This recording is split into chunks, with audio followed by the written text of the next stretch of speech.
Good evening, everybody. It's We Talking About Sports, Week 11. We're back with another edition of the Waiver Wire.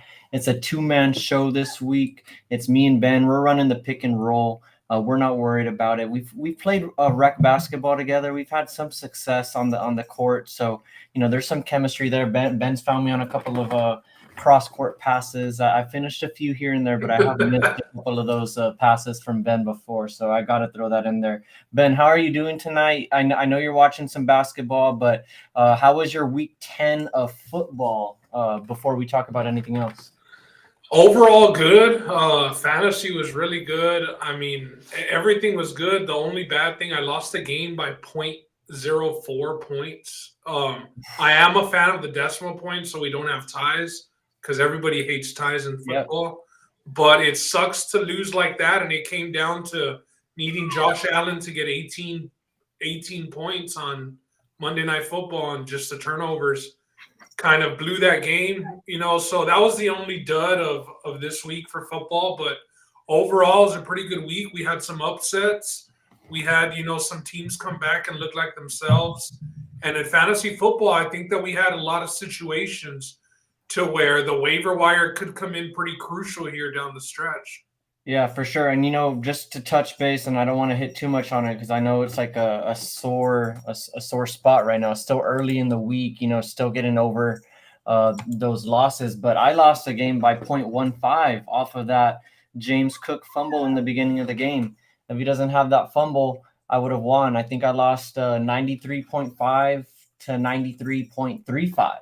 So by 0.15 off of that James Cook fumble. Tough break, but at least you're in it, and you get to watch it to the end. So yeah, shout out the comment section too. We got Justin in here. We got Josh. We got Eduardo Polanco. That's my cousin from Mexico. Primo, saludos, primo. Oh, yeah.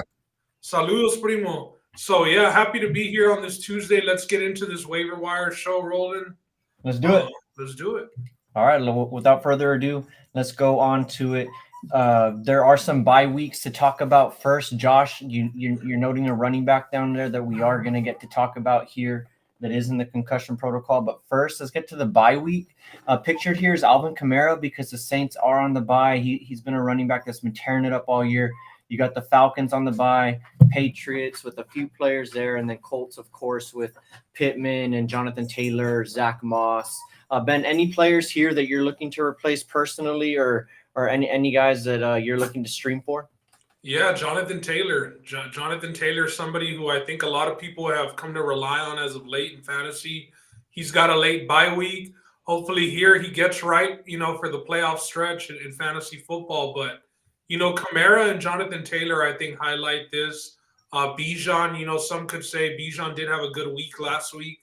And for the Patriots, I just think that you're pissed off the Patriots are on bye and you can't start the opposing defense because it's an auto stream every week.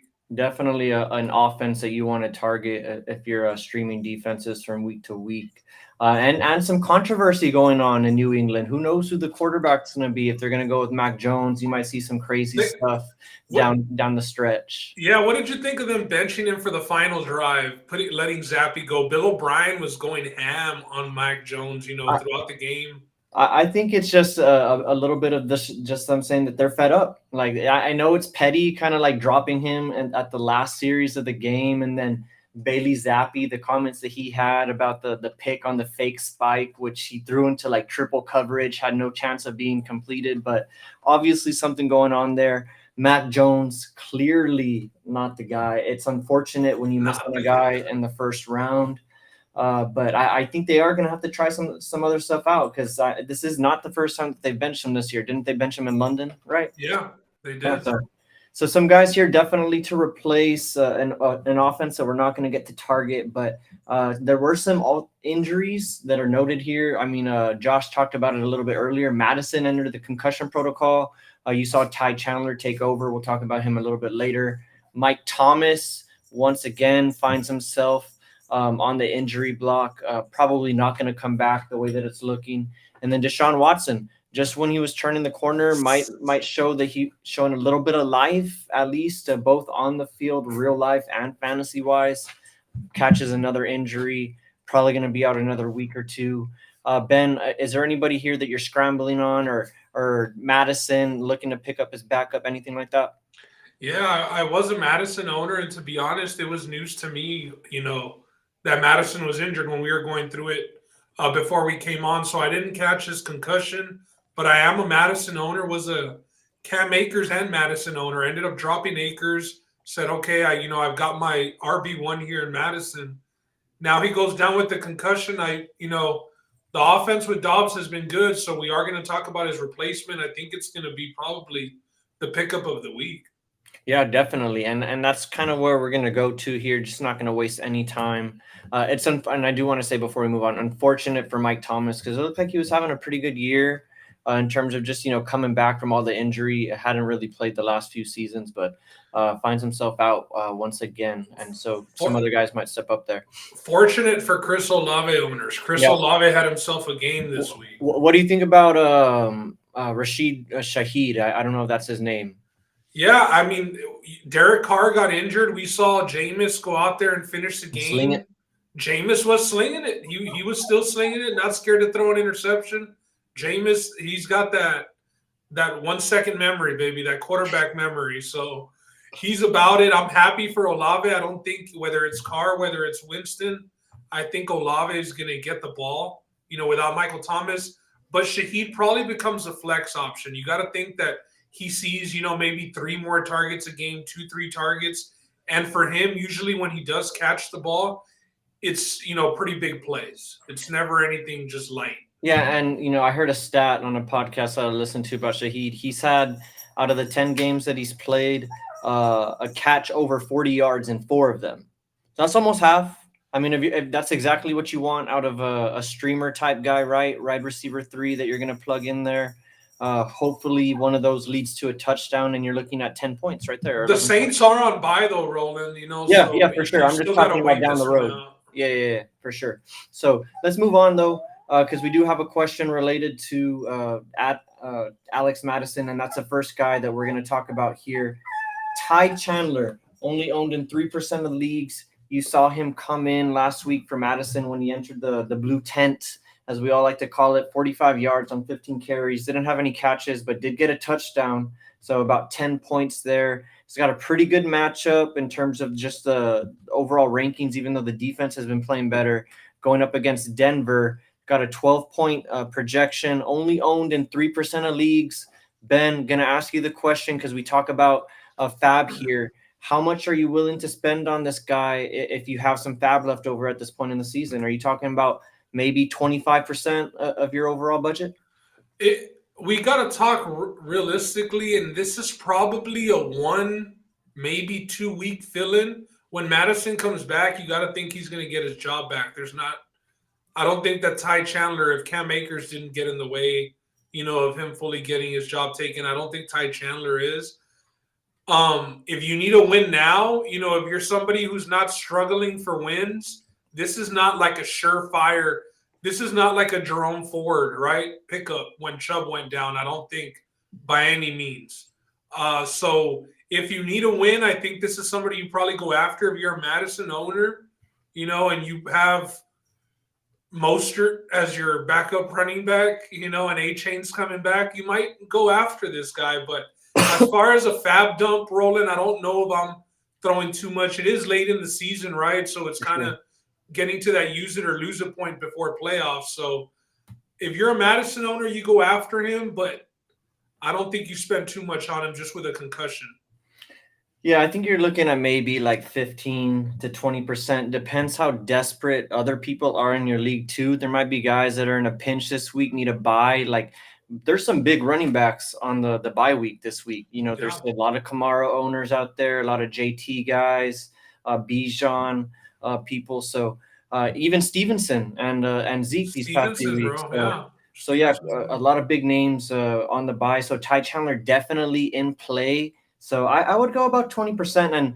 And Rolando, it is true. If you don't use it, you lose it. It does not roll over until the next season. So, yeah. It's true, and it's proven. And Ben, I hate to stop the podcast, but we just got to answer the weekly question here. It's from Eddie. Eddie, Oh, shout out. He's asking you, where does your loyalty lay? I think we all know where it's at. I see the Texas sign back there. yeah, my Texas flag back here. No, I'm back. I'm back. The jerseys and the in the overnight mail. It's on the way. There we go. There we go. The Stroud boys are here, so hopefully Sunday I'm able to suit up, maybe for game day. Back like the old days. Brian Cushing, Back Brian like the Cushing old style. days. Pregame, just Back like headbutting helmets without mine on. I love that. Thank Hey, you for entertaining that. I wanted to stop the podcast for Ryan Montoya's Week 10 leading wide receivers comment that he posted up there I'm because saving that for one of these slides that we have coming up. I'm saving it. So okay. I'm right with you. I wouldn't blow your load per se. Pause on Ty Chandler, but I would go with the 15 to 20% if you still have it at this point, because like Roland said, if you don't use it, you lose it. So let's go on to the next guy on the list. This guy is just more of a conversational piece. Won't spend too much time because he is 50% owned, as you can see below. It's Trey McBride. He's a tight end for the Cardinals. He filled in once Zach Ertz went out due to injury. Week 10, this is probably like his second or third good performance. I don't have it up next to me. But week 10, he went 8 catches on 9 targets, 131 yards, 21 points in Kyler Murray's first game back. That was kind of the worry, what the chemistry was going to be like there with Kyler. Looked pretty good. Kyler looked fresh. His projection going into week 11, 11 points on the PPR scale, going up against Houston, who, according to the rankings here on ESPN, is pretty weak against the tight end at 32nd. Stiff defense, baby. Ben, just rest of season, what are your overall thoughts on Trey McBride? As we all know, there's a lot of guys that are light at tight end out there. Is this guy legit for you? Yeah, we talked about Zach Ertz on this show, maybe 5-6 weeks ago. So this is a new coach for the Cardinals. Maybe, the tight end is just a point of emphasis in this offense, because it seems like whether it's been Ertz, whether it's been McBride, we've been talking to them about this on the show, as wire guys, and tight end's a position that's up in the air. You know what I mean? It's hit or miss unless you have those top 4 or 5 players. So I do think that he's a guy that you go and play. People Ferguson was a guy that was just hanging around on the waiver wire, maybe 50-60% owned in leagues, but some people were able to snatch him up a week or two ago, and now it looks like Ferguson could be your every week starting tight end, going forward. So I think at the tight end position, if you're just streaming, this is a guy you want to pick up and shoot your shot with him, because I do think the potential is there. Yeah, I definitely think if he's available in your leagues, I think he'll be available in 10-man leagues, probably more than likely. Deeper leagues, maybe not so much, but in those deeper leagues, if you have him rostered, that's why I have him up here. I think he's a start the rest of the year. I think this first game, fingers crossed, is a sign of things to come with this chemistry with Kyler Murray, and we can expect Trey McBride to be a perennial, not a perennial, but a weekly tight end one, finishing in the top 12 or, top 6, top 7 on a weekly basis. Again, shout out to everybody in the chat. Much appreciated. If you guys don't mind, hitting that like button, always appreciated. Ben, anything you want to say to the people in the comments? No, I'm just happy that everybody's here with us. The season, we're at more than the halfway point. We've got several weeks before the fantasy football playoffs and then the real playoffs. So, yep. I mean, it's been good having fantasy football back. We've tried to be on, Tuesdays was kind of something we started on the fly, but I know it's helpful because for those people, we have a lot of repeat offenders in the comment section. So it's guys that take fantasy football serious and, are just open to hearing conversation about, waiver wire guys and just what people's outlook are on it. So, yeah. And if you guys have anybody that you want to question us about, or anybody that you want to, throw out there as a waiver wire ad, please do so in the comments. And just to, on the topic of the comments, and before we get to the next guy, I do want to, show some attention to Josh's question. I kind of skipped over it. He has the question that, weekly, Josh plays in this Survivor Series type fantasy league where the low scorer gets eliminated and his team therefore becomes available on the waiver wire. And so Josh has been coming in and asking, and he's been making his own decision, I'm sure, but been asking who to go for here on these lists. So he said Madison is one of his running backs. He's out. He's in need of a running back to move on and stay in the race. Out of the list of running backs here, Ben, who are you looking to pick up? Damn. I mean, there's some pretty good options out there. I think the obvious one is Eckler is got to be the number one, right? He's the first option there. Eckler's number one for sure. With the Chargers shit Herbert, man. I've been a big hater on Herbert, and look, they suck again this year. They're losing games, but he's been balling, and he's been balling without Mike Will, without several weapons. So Eckler's a big weapon for him. Eckler's got to be one option, number one for me. Number two is tough. Number two's tough because you see guys like Pollard and you see guys like Henry. Number two, let me answer it. Even David Montgomery rolling, but I hope we're on the same page. Number two here, this is just the rest of season, and this is fingers crossed. I hope was a sign of things to come this past week. Is Gibbs. I like Gibbs the rest of the year. I think you're going to want to pick him up. He's involved in the pass game. What I liked is that they gave him a goal line carry. He scored a touchdown on that. They didn't automatically go to Montgomery, although Montgomery did have a big 70-yard run, which was like one of the death blows in one of my fantasy matchups, but neither here nor there. I like the signs of things to come for Gibbs just based on what I saw with Montgomery back. Ben, is that where you're looking, or were you going somewhere? No, I think that Gibbs was option number two. Montgomery came back, had like a 75 or 70-yard touchdown run. But other than that, Gibbs was very involved. It's been several weeks that he's been able to put together with 15-plus fantasy points. So I do like Gibbs. Obviously, we see this with rookies. They start them off slow and late in the year. I mean, the Lions are a team that it looks like is going to be playing some pretty meaningful football here coming down the stretch. So it looks like they got the rookie, in form here going down the finish line. Yeah, I don't really want any part of Saquon. No offense. Nope. Still having a pretty decent year, staying healthy for all means, but just on a crappy team right now. Derrick Henry, want no part of that right now. And Tony Pollard, I'm attached to him. I have him in a league, but on this list, he falls, third or fourth probably, or maybe fifth, depending on your preference. So. I think it's Eckler and Gibbs, Josh. Hopefully you're still watching. I know you asked it a couple moments ago, but thank you as always. And Ron's advice here is Eckler and Montgomery. And then we got Ron has to throw out some shit, bro. Ron. We got Eckler and Gibbs, and Ron then we got Gibbs and Eckler and Gibbs. So Eckler and Gibbs seems to be the consensus here from WTBS and the chat, save for Ron. And then, the other comment here, and this will lead us to our next slide and our next potential waiver wire pickup.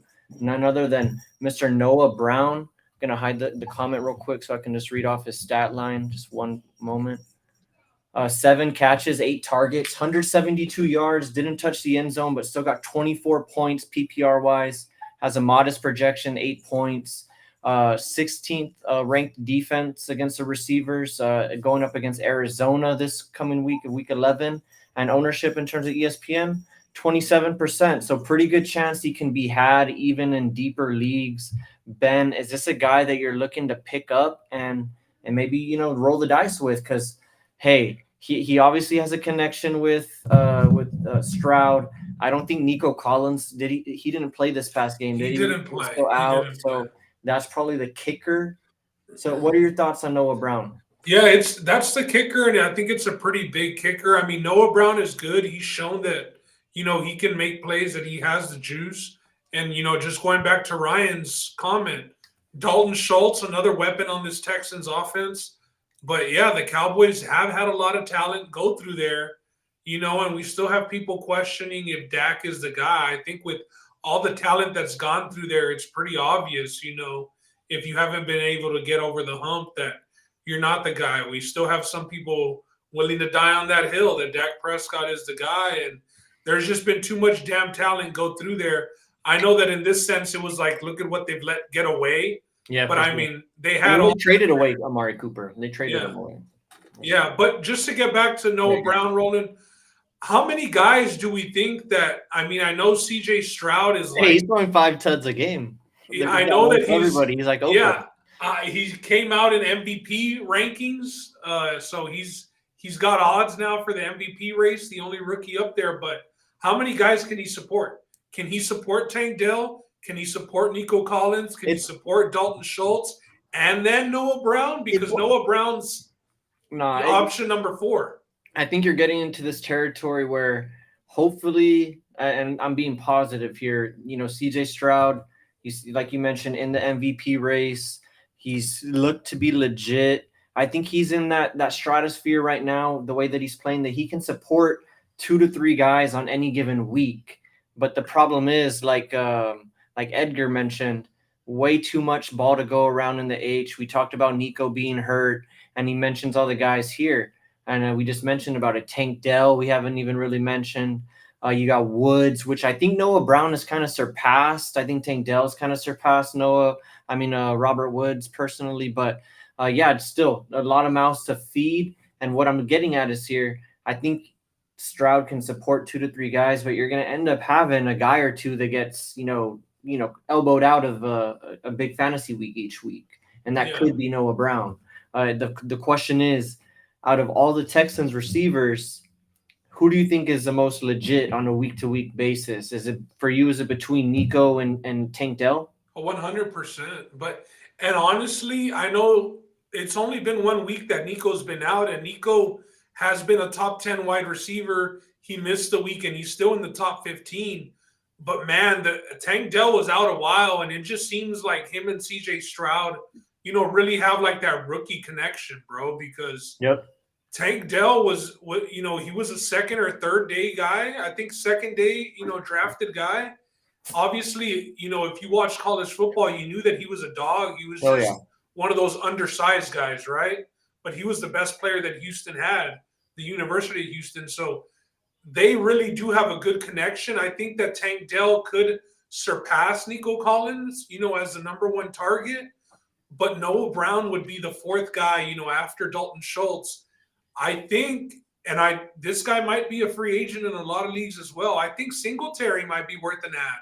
Yeah, I didn't have him on here. He's a guy that I think definitely can make the list. I just thought probably like in savvier leagues, he'd probably be picked up already because the injury happened to Dameon Pierce this past week.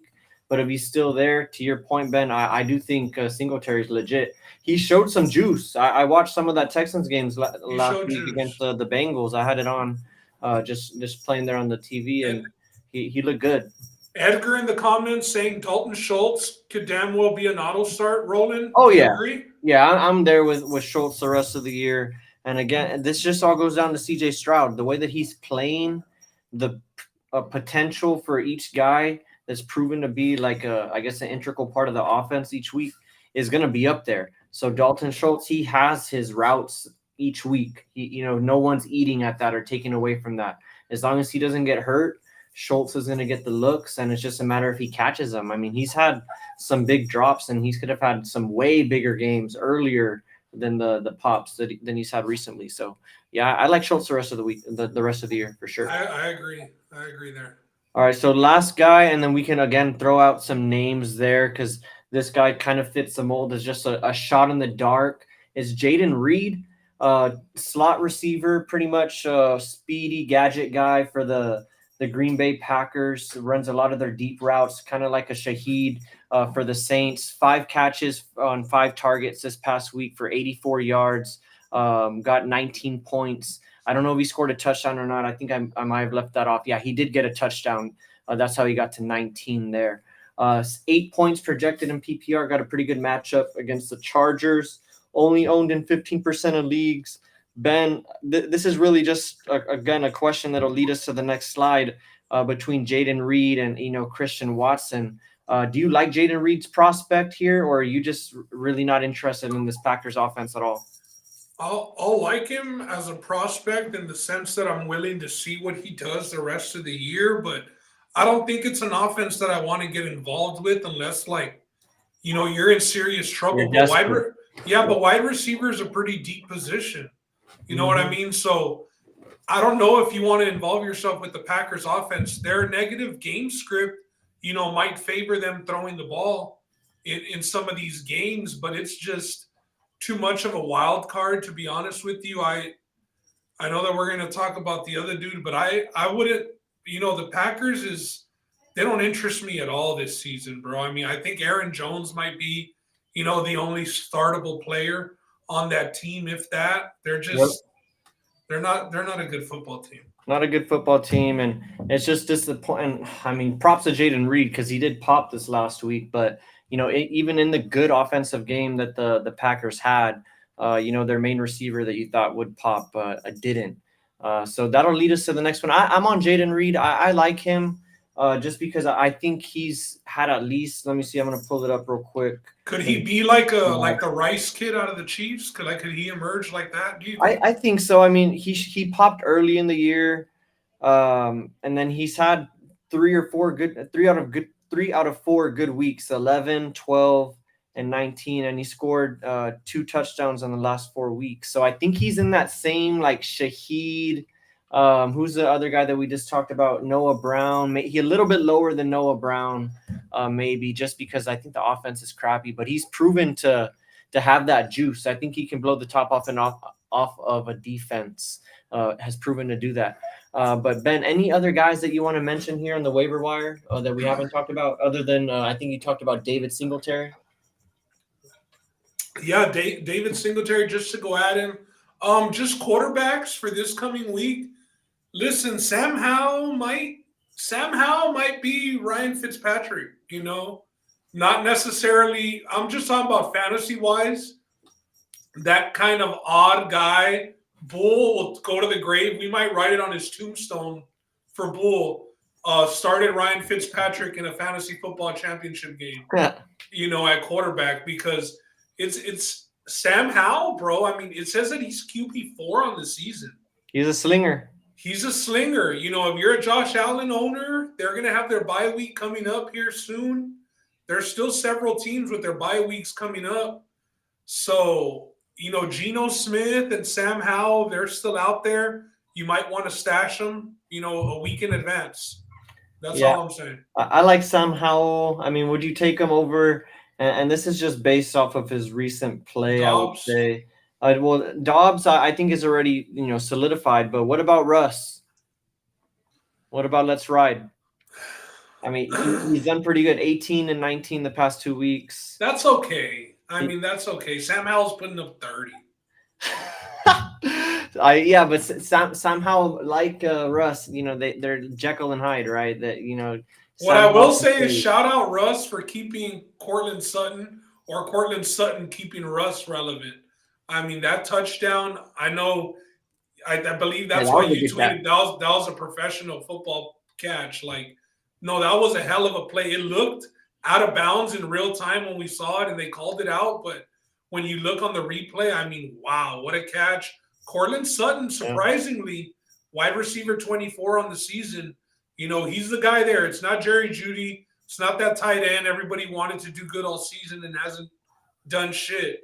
Javonte Williams and Sutton are playable for the Broncos, I think, on a weekly basis. Yeah, Javonte Williams, he looks like he's recovered from that injury. I think he had like 20 or 21 carries. I don't think he found the end zone, but he did look like he had a lot of juice on a lot of those runs last night. So it was good to see that. Broncos offense definitely in play with those people that you mentioned. Let me see if there's any other names here just on the quarterback front. No, not really on the quarter, at least in the league that I'm looking at. But let's go to the last slide here that we have before we get to Survivor. Christian Watson, keeper cut, last 4 weeks, 5.7, 6.3, 4.7, 4.3. Keep in mind, this is PPR. So you're looking at maybe like 2 catches for 20 yards the past couple of weeks. Hasn't found the end zone, has been pretty pedestrian the whole year. His teammate, Jaden Reed, has been balling over him. And I just was talking about it off screen with Ben that, the 1 week that they played well, Christian Watson was nowhere to be found. So Ben, Christian Watson, 4th through 6th round, depending on where you drafted in terms of PPR. Are you willing to cut ties with this guy? I think my brother Edgar brought this question up in our group chat because he was on the waiver wire a couple weeks ago filling out bye weeks, and he asked should I cut Watson, and I was telling him no. Still 3 weeks ago, I'll say now, knowing what we know after that, 6, 4, and 4, we probably should have been asking this question a week or two ago. But man, if you still have Christian Watson on your roster, from draft day, hopefully you didn't just forget about your team, right, and leave it there. But you've got to be one of the most patient fucking people in the world. Shoot, because, bro, I still have him on my team. Just keep in mind, I had him on the IR. I had him on the IR for like 5 weeks because that was fine. And then I'm pretty decent at receiver to where I really have not had to start him other than like a tough bye week. But just to give you a statistic here, he is still 78% owned in PPR leagues on ESPN. So I don't know. Listen, Roland, he's gonna be owned. There's no doubt about he's gonna be owned just off name value. It's just let me ask you how long are you gonna hold on to something that's broken? Like the way they say one man's trash is another man's treasure. Let him go get a new home, Roland. Potentially, and I think that's the thing.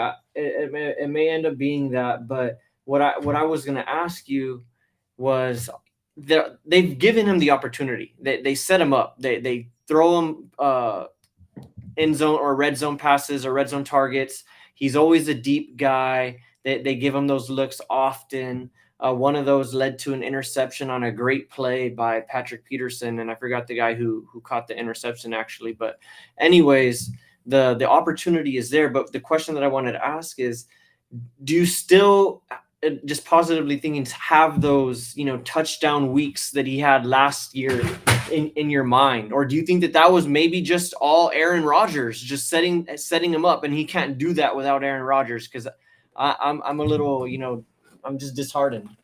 I just think that I think that if you didn't draft this guy and if you haven't dealt with his shit the whole year, and if you see him on the waiver wire because the original owner is like, holy shit, what am I doing with this guy? He's just wasting a roster spot. That's when, he seems appealing. He's like, maybe I'll put this guy on my bench just because, yes, I'm still thinking about what he did last year. And I do think that he'll have a game where he's going to have a touchdown or two. But it just might be, that one game out of the 5 or 6 that are left. And you're probably not going to be starting him in that game. Exactly. Exactly. Yeah, so I feel you. I'm man, it's going to be hard because I'm not really necessarily like, I have a free spot on my bench still. So I'm okay having him there, but I don't know. Like, when are you going to start him? Probably never. It's just hard just to drop him knowing what he has done. But, Noe here as a Packers fan with some choice words for Christian Watson. And, I'll second his sentiment, in general, because I'm a Christian Watson owner. I drafted him in like the 5th round, 6th round. I thought I was getting a steal. I thought he was dropping to me, but no, I had to deal with the IR BS and so on and so forth. But anyways, speaking of the IR, but on a positive note, and I saw his name come up in the comments earlier, Ben, Devon A-Chain, just a couple notes on him. He is coming back from the IR this week. He was a stud when he was playing. He had a great 3-week run. Amazing. Goes down in the Fantasy Football Hall of Fame, that 3-week run that he had. Couple of notes on his injury, though. Mike McDaniel said that it was precautionary putting him in the IR, that he could have played with a brace, that it was a sprain and not a tear. So he technically really could have been week to week if they wanted to, but they played it safe with them because of how deep they are. I'm going to ask you 2 questions, and we'll talk about it and ask what everybody's. It was not a tear. It was a sprain. Exactly. Anyways, but are you willing just to put him right back in based on that news? Because as I just said, McDaniel was saying it was not a tear, it was a sprain. That's why he could have been week to week. Are you willing to throw him back in? Yeah, if they say that he's starting, I was the guy that was still pumping the brakes, after the huge game, and then he came right back and did it again. It's good to hear this. It sucks for your fantasy season that he went on the IR, but it's good that it wasn't anything serious. It was more like, hey, we've seen what you can do. Let's not put so much out there, right?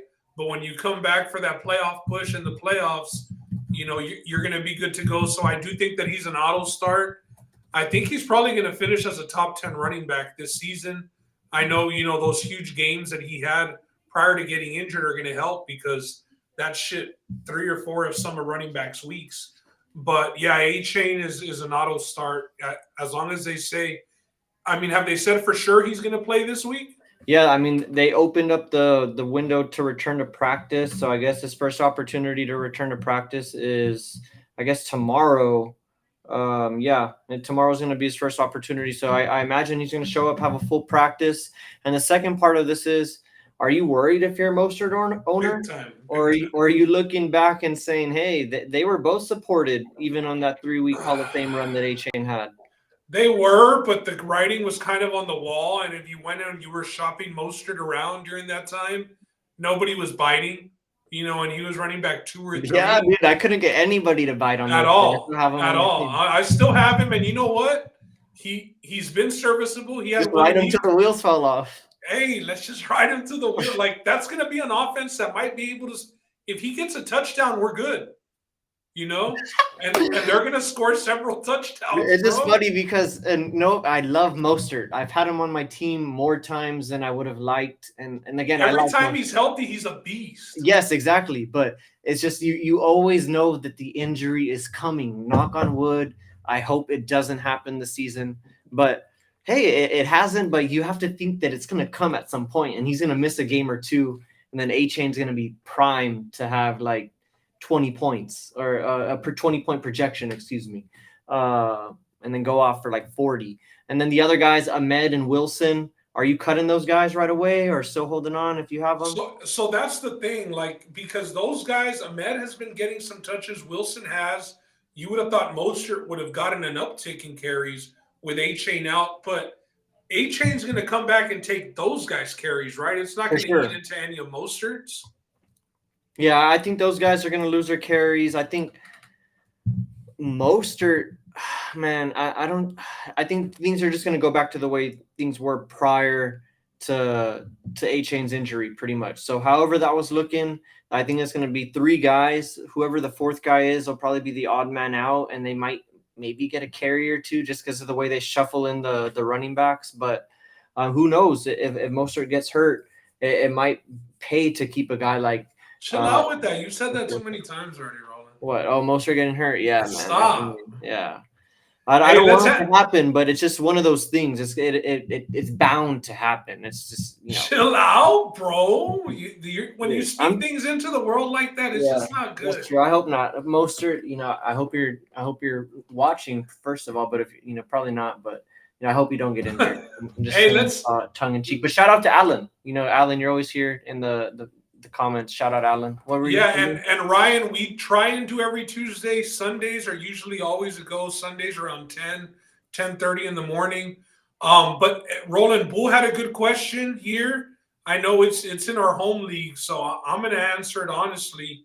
But it's the running back situation in Baltimore. Lou went and answered him with some wild advice, and I'm not going to let that be the only piece of advice he takes because it's some wild advice. But yeah, because Lou said you start one and flex the other one. Like, chill out, bro. Chill out. They ain't doing all that. But what do you do here? What do you like more in this situation? Personally, LaKeaton Mitchell, he's a beast. He might be like in A-Chain territory. I don't think he's as fast, but he has that burst. He has that whenever he catches it in space. He could take it to the house. All that said, though, they still give it to Gus Edwards every time they get inside the 5. It's automatic, it seems like. And that's with Lamar Jackson there. And Gus Edwards was still able to, point out last week with about like 12, I think. So it just depends on your preference. I think if you want the floor, you go with Gus Edwards. If you want that pop and maybe you hit 20 points on a given week, maybe Mitchell, but that's just the way that I see it. I would go with the floor though with Gus Edwards. I think it's more reliable. Wow. I'm gonna go on the other side here. I'm gonna go on the other side. I think Mitchell. We talked about it live when we saw him go on that run. It looked very A Chain like the way that he just beat Yeah. everybody to the edge and just took off. But this guy he's not letting it necessarily get, inside the 5. He's been able to run it in from 60, run it in from 30. He's been able to, find the end zone. And it looks like maybe, slowly they're going to be using him because Gus Edwards is one style of player. And it's like you said, it's that goal line, Grind it out. grind it out 2-3 yards and, a pile of dust type of guy. He's not this kid who has to keep everybody honest and whatnot. So I like Mitchell more. I think his role might increase. I completely didn't even think about him last week on the waiver wire. I know we didn't do a show, Yeah, but if you picked him up last week in this situation, and I would go Mitchell personally. I would go Mitchell. I like the potential. I like that. You want your guy to get as many carries as possible, but he's been able to do it. With anywhere between 6 to 10 carries a game. I know that that's not ideal. But that's what the Ravens are. They're a running team. Yeah, and they got the third running back that we haven't talked about, Justice Hill, who I think he scored a touchdown last week too. Although probably less reliable than Gus Edwards and Keaton Mitchell, but there's still a third mouth to feed on top of Lamar Jackson. Thank you to everybody for your questions here today. Much appreciated.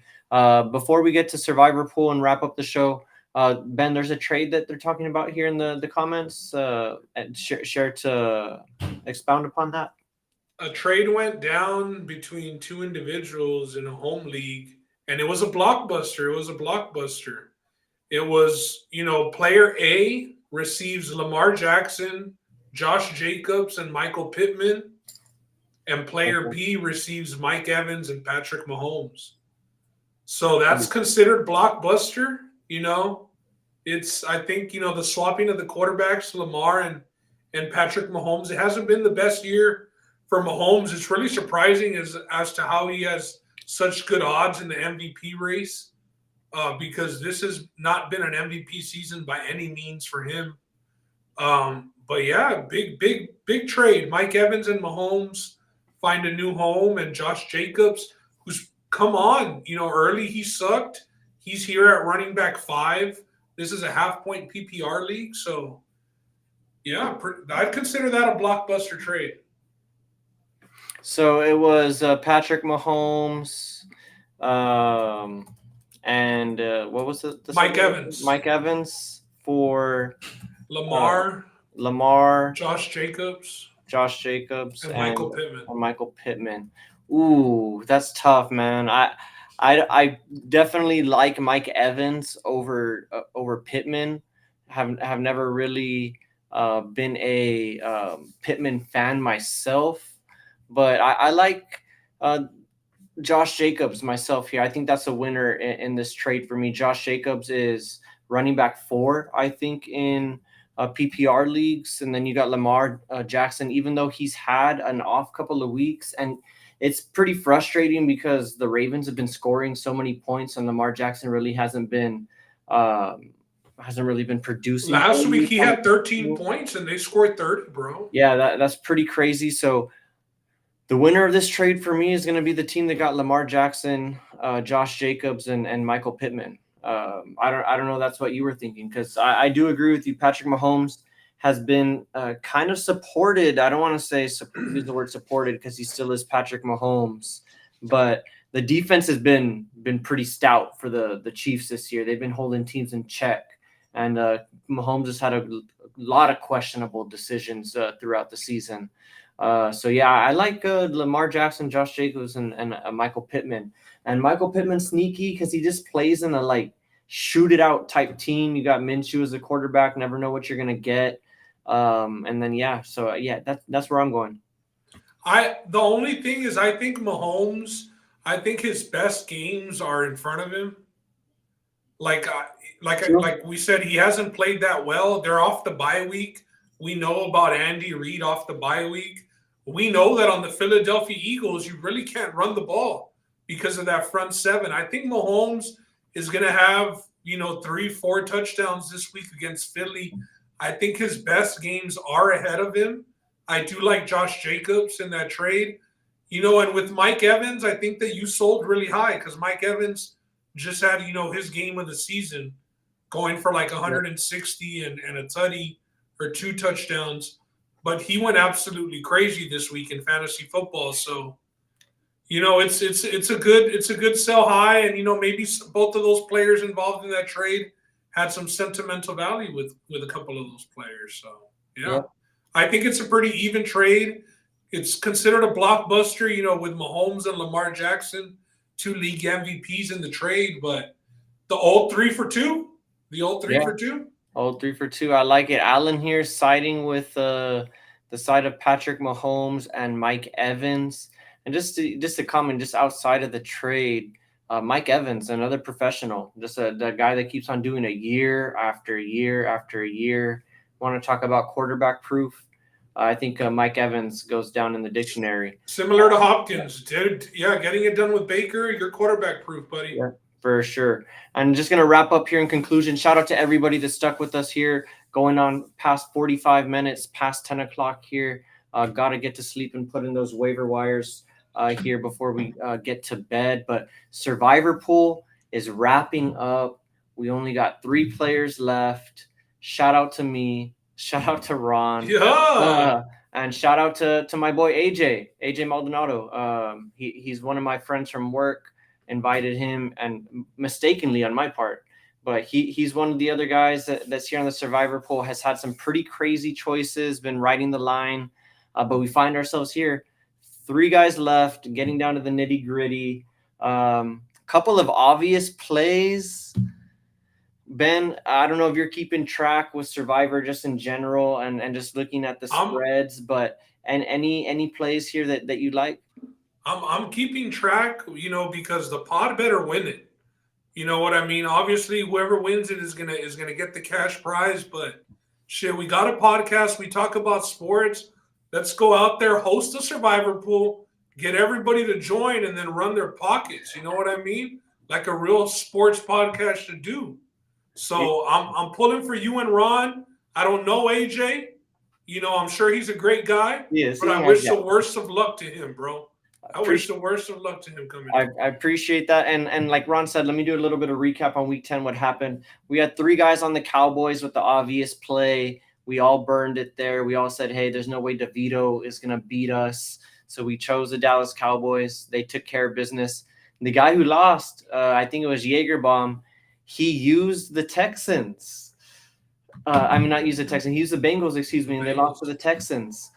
Because he had already used Dallas in the previous week, so he couldn't use the obvious choice there against the Giants. So that's where the Survivor Series comes into play. You burn some of the big dogs, or you burn some of these teams early on, and you leave yourself in a pinch, and you have to take a shot like that on Cincinnati. I did have Cincinnati plugged in early on, because I was trying to save Dallas because I think they have another favorable matchup this week against Carolina. Would have been like to take in part of that, but personally myself, and I'm pretty sure Ron's watching here, and he is part of the pod, but I'm just probably looking to fade Mr. DeVito again. There's a lot of options this week. Yeah, bro. Yeah. I'm probably leaning towards fading Tommy DeVito and the Giants again.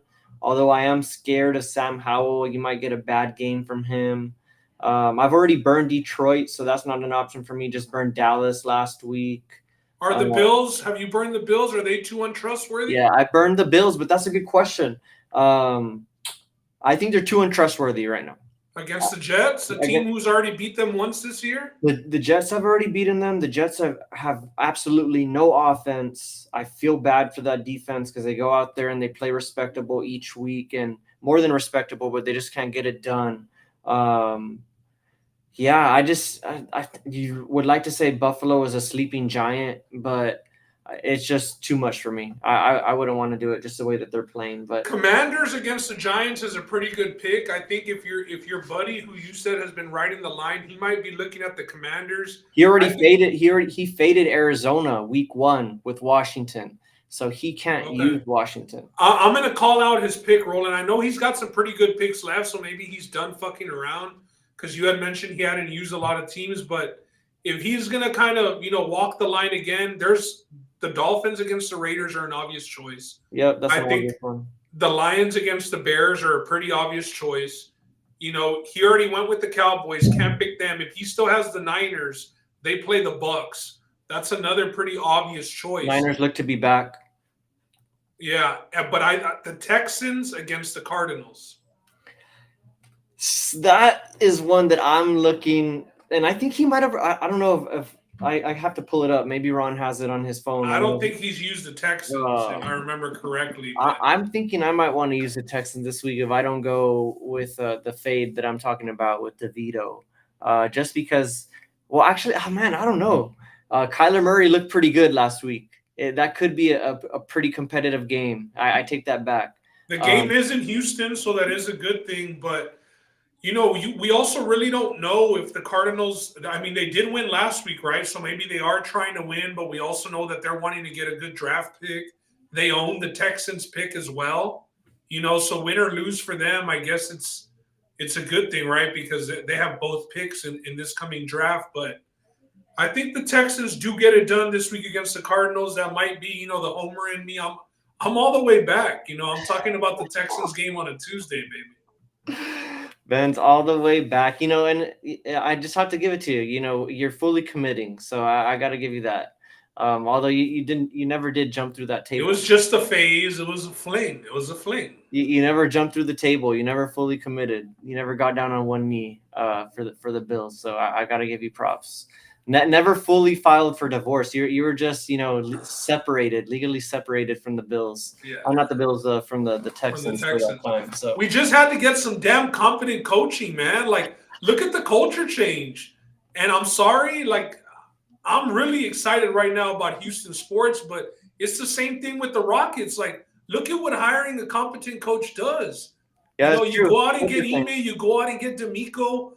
Arguably the two, top hires of the offseason for a lot of teams in their respective years. But D'Amico, he's flipped it, bro. People have bought in all of a sudden, the offense. Oh, they have so many weapons. And Davis Mill was doing all right. But, man, I mean, it was fuck Lovie Smith for winning that game against the Colts and costing the Texans the number 1 pick. And now they want to build a statue for Lovie Smith for getting the Texans the number 2 pick and forcing C.J. Stroud on them. So, yeah, it's good. It's good to be back. I see the comment section blowing up. Let's go. A lot of comments starting with Ben. Let's go. That's hilarious. But, yeah, I mean, shout out Roland for still watching. Yeah, it's true. You can shop, but you can't buy here. But Ben is buying in on Stroud and the Texans. He's got that jersey on the way. Bull throwing some shots here. Shout out Bull and Edgar. True. Highway robbery. Hey, you know what? Take that back. We're not writing. This guy started Ryan Fitzpatrick in the Super Bowl. We're writing Bulls all. Hey, but jumping ship is a tale as old as time. People do it all the time. Ryan throwing somebody under the bus. One of our it is true. I went from the Rams to the Seahawks. I remember he had a Steven Jackson jersey. That's a good call out, Ryan. Ryan, with the shots from Nevada, with the stray. And Edgar. Shout out Madrid too, man. Hey, Madrid's a family man now in San Antonio. Shout out Madrid. And Edgar shouting out Casario here was not a very popular move here by the Texans signing, I think, another New England guy, right? But it looks like he's making do here. Everybody left New England, and I mean, yeah, he's making do because look at the players that they've acquired, even through the draft. They traded a lot to get Will Anderson at 3 and have back-to-back picks, but you go out, you get Tank Dell, you bring Dalton Schultz in the offseason. You drafted Nico Collin a couple of years ago. Damian Pierce has had a pretty down year, but you bring in a veteran like Devin Singletary. So, yeah, you got to give props to the front office as far as acquiring talent because, like we said, people are talking about C.J. Stroud has all this talent, and the quarterback helps make the talent, right? But Yeah. there's no doubt that some of those guys are ballers. Yeah, and it's very fortunate that CJ Stroud fell to them. I mean, hey, they're making do with it. It's a clearly turned around the franchise. And what I was getting at was Carolina. They clearly wanted CJ Stroud. Everybody saw the videos of McCown and Wright talking to CJ Stroud after his pro day, saying, "Hey, we're going to be playing one-on-one basketball when you're in town in Carolina." That really happened, but the owner stepped in, said, "Hey, I want Bryce Young." So I just say all that to say The Texans extremely Jerry Jones fortunate. move right Yeah, there by Jerry them. Jones move. That's why you don't want the owners to get involved. So yeah, shout out to everybody that's watched tonight. I think that's gonna conclude the show. I said we were wrapping up at 5 before 10. It's now a little past 10:15, excuse me. The A lot of comment section excitement. was going hard, Yeah, bro. shout out to everybody in the comments. A lot of excitement for Houston sports.